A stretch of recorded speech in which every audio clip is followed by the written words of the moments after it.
हरे कृष्णा कृष्णा कृष्णा हरे हरे, हरे राम राम राम हरे हरे। दोष देखने वाला व्यक्ति किसी से आशीर्वाद से वंचित हो जाता है। वास्तविक संसार के यदि कोई जीना चाहता है, संसार में यदि सुखी होने के लिए चाहता है, संसार में जीवन में यदि कोई सफलता प्राप्ति करने के लिए चाहते हैं, भौतिक क्षेत्र में हो कि आध्यात्मिक क्षेत्रों में हो, सभी के लिए आशीर्वाद ही आवश्यक है। बिना आशीर्वाद से कोई व्यक्ति प्रगति नहीं कर सकता, आत्मकल्याण नहीं कर सकता, कि भौतिक जीवन में भी प्रगति नहीं कर सकता। इसलिए किसी न किसी का आशीर्वाद आवश्यक है। आशीर्वाद आप जब बड़े बुजुर्ग से हो, वरिष्ठ भक्तों से हो, वैष्णव से हो, यदि किसी को आशीर्वाद मिल जाता है तभी जीवन धन्यातिधन्य हो जाता है। व्यक्ति आशीर्वाद से ही सुखी रहता है। किंतु यदि व्यक्ति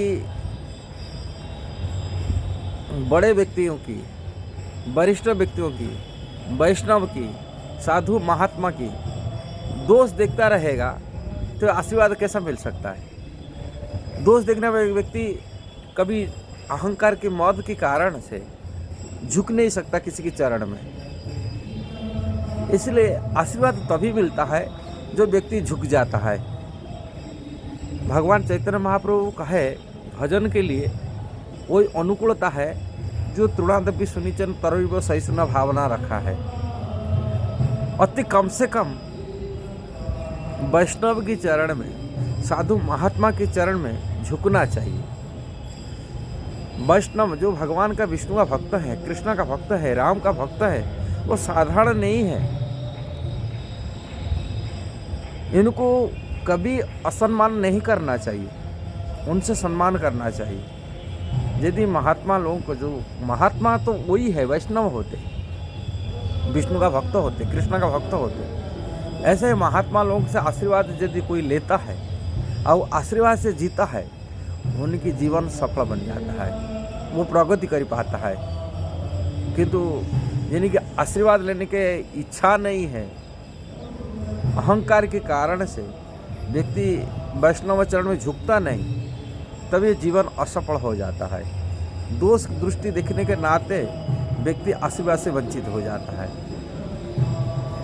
इसलिए वैष्णव का जो सिद्धांत है, शरणागति का जो सिद्धांत है, प्रथम सिद्धांत दीनता, दैन्यता। जो जितना हम्बुलनेस है, जितना अपने को झुका के रखा है, वो इतना प्रगतिशील है इस संसार में। यही है जीवन की सफलता।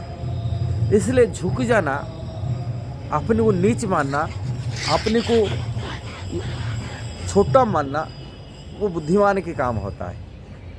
और अपने को यदि बड़ा मान लिया कि अपने को जान लिया, हाँ मैं जानता हूँ, सब कुछ जानता हूँ, अपने को मान लिया, ऐसा व्यक्ति कभी प्रगति नहीं कर पाता है। वास्तविक जितना अपने को अज्ञ मानता है, जितना अपने को छोटा से छोटा क्षुद्र जीव भी मानता है, ये संसार कितना विशाल है, कितना बुद्धि भगवान के द्वारा सब संसार को मिला है, लोग कितना बड़े संसार कैसा बना हुआ, ये सब चीज़ को यदि कोई चिंतन करता है, विचार करता है, अपना क्षुद्रता पता चल जाता है। कितना, कौन सा खेत का मूल्य है, कितना कितना छोटे, हम क्या जानते हैं संसार में, क्या ज्ञान है। अथल ज्ञान के सामना में हमें क्या ज्ञान है, अथल शक्तियों के बीच में हमारे पास क्या शक्ति है। हमारे अथल बुद्धियों के सामने जितने बुद्धि दिमाग है सो काम करने वाले, हम ऐसे हमारा बुद्धि क्या है। देखिए छोटे छोटे विचार करिए, कितने बुद्धिमान लोग हैं संसार में रहते, और वो ये संसार को बनाया है। थोड़ी देवता लोगों की बुद्धि है, भगवान सबको बुद्धि देने वाला हो, किंतु संसार में भगवान सबको बुद्धि जिसको दिया मैंने वो कल्पना नहीं कर सकते। कैसा कैसा बुद्धि देगी, वैसा काम करा देते। हाँ, हम लोगों के सामने में, उनके सामने क्या बुद्धि है। थोड़े बहुत कुछ बुद्धि यदि कुछ होगा तो वो सब उनकी कृपा है, नहीं तो बुद्धि कहाँ मिलता है। कृष्ण की कृपा से ही बुद्धि मिलता है। और ये सब चीज़ को थोड़ा विचार करना चाहिए। यदि मनुष्य के रूप में विचार करते तभी हम अपना जो हम स्थिति क्या है, अपनी स्थिति को समझ पाते हैं। यदि हम विचार नहीं करते तभी हम अपनी अहंकार की मौत से हम लोग को सत्यता को समझ नहीं पाते। इसलिए सत्य को समझने के लिए अपनी दीनता बहुत आवश्यक है, छोटापन बहुत आवश्यक है, और बड़े का आशीर्वाद बहुत आवश्यक है। बड़े के आशीर्वाद से ही हम समझ सकते हैं, उनकी कृपा आशीर्वाद से। बड़े जितना हम बड़े लोग को आदर करते हैं, सम्मान करते हैं और बड़े से आशीर्वाद मांगते हैं, और विशेष कर ठाकुर जी के आशीर्वाद हो और वैष्णव के आशीर्वाद हो, तभी जीवन में कुछ जानकारी मिल पाता है। नहीं तो जानकारी भी नहीं मिल पाता है और दिमाग पे नहीं आता है।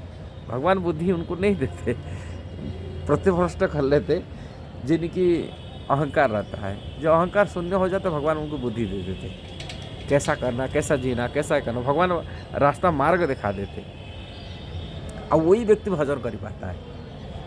अहंकार शून्य व्यक्ति है जो दीनहीन रहता है, वो भजन का पात्र बन जाता है भजन करने का। और जो भगवान कृष्ण के भजन करता है और कृष्ण कहते हैं मैं उनको ददामी बुद्धि जोगम तम जैन माम उपायंति, ते मेरे पास आने के लिए उपाय मन रास्ता मार्ग दिखा देता हूँ।